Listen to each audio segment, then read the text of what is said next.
চলুন আজ একটা দারুণ জার্নিতে যাওয়া যাক।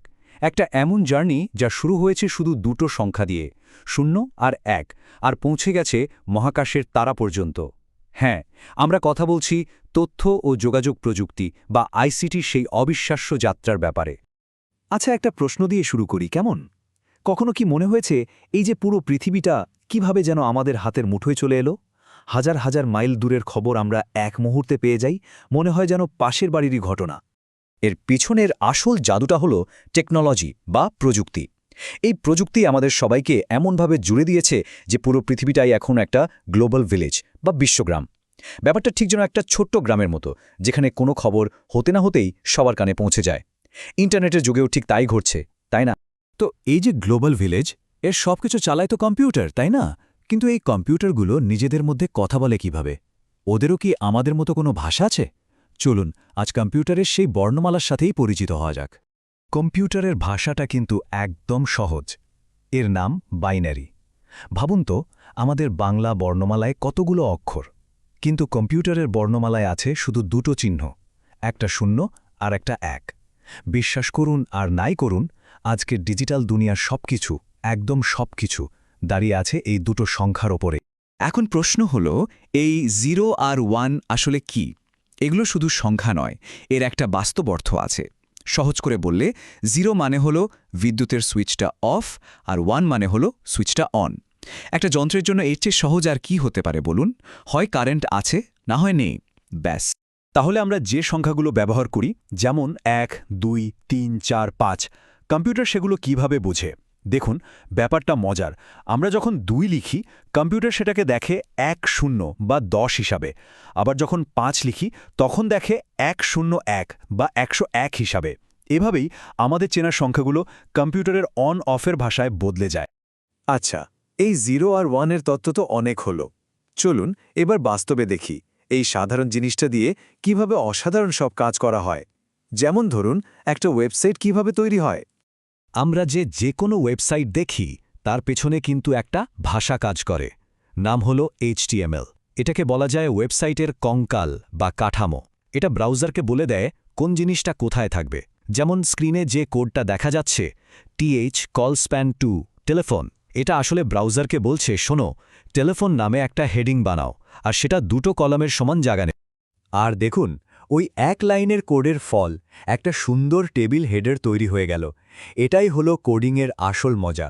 ছোট্ট একটা নির্দেশ দিয়ে কত বড় আর সুন্দর জিনিস বানিয়ে ফেলা যায়। তো আমরা দেখলাম কোড দিয়ে ওয়েবসাইট বানানো যায়, কিন্তু এই 0 আর 1 এর খেলা কি শুধু ওয়েবসাইটেই শেষ? একদমই না। চলুন আরেকটু গভীরে যাই, দেখি কিভাবে এই একই ভিত্তি দিয়ে বুদ্ধিমান যন্ত্র মানে আর্টিফিশিয়াল ইন্টেলিজেন্স তৈরি হচ্ছে।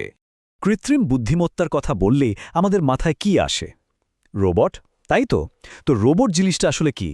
খুব সহজ করে বললে, রোবট হলো এমন একটা যন্ত্র যাকে একটা কম্পিউটার প্রোগ্রাম চালায়, আর এই প্রোগ্রামটা তাকে এমন সব কাজ করতে শেখায় যা দেখলে মনে হয় যেন যন্ত্রটার নিজেরই বুদ্ধি আছে।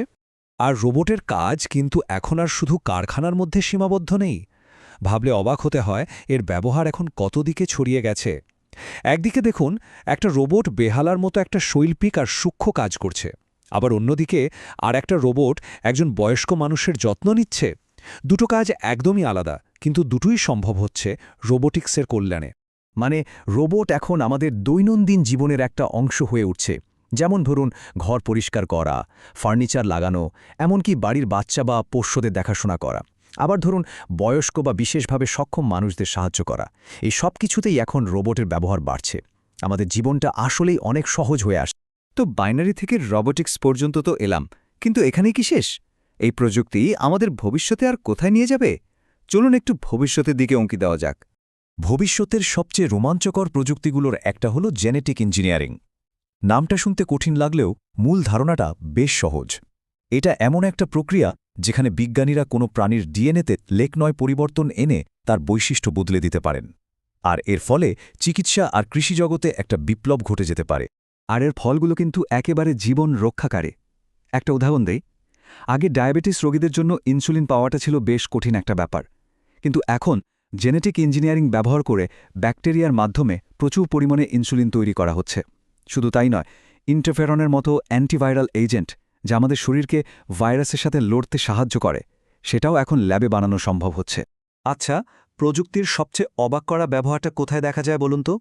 আমার মনে হয় মহাকাশে। চাঁদে মানুষের পা রাখা থেকে শুরু করে আজকের স্পেস স্টেশন কিংবা অন্য কোনো গ্রহের রোবট পাঠানো, এই প্রত্যেকটা মিশনের পেছনে আছে ইনফরমেশন আর কমিউনিকেশন টেকনোলজি। সোজা কথায় আইসিটি ছাড়া মহাকাশ অভিযানের কথা ভাবাই যায় না। এই যেমন ধরুন নাসার মার্স রোভারের কথা। লক্ষ লক্ষ মাইল দূরে মঙ্গল গ্রহে একটা রোবট ঘুরে বেড়াচ্ছে, আর আমরা পৃথিবী থেকে তাকে কন্ট্রোল করছি। সে ছবি পাঠাচ্ছে, তথ্য পাঠাচ্ছে। ভাবা যায়? এটা তো প্রযুক্তির চূড়ান্ত ক্ষমতার একটা অসাধারণ উদাহরণ। আর নাসা তো থেমে নেই। তারা এখন আরও ছোট, আরও স্মার্ট স্যাটেলাইট আর রোভার বানাচ্ছে, মহাবিশ্বের আরও অনেক অজানা রহস্য ভেদ করার জন্য। তাহলে পুরো ব্যাপারটা কি দাঁড়ালো? যাত্রাটা শুরু হয়েছিল খুব সাধারণ দুটো জিনিস দিয়ে, বিদ্যুতের অন আর অফ, মানে 0 আর 1। আর সেই যাত্রা আজ আমাদের পৌঁছে দিয়েছে মঙ্গল গ্রহে। এই পথ চলাটাই আমাদের দেখিয়ে দেয় যে প্রযুক্তির সম্ভাবনা আসলে অসীম। এখন প্রশ্ন একটাই, এই প্রযুক্তির দৌড় শেষ হবে কোথায় গিয়ে?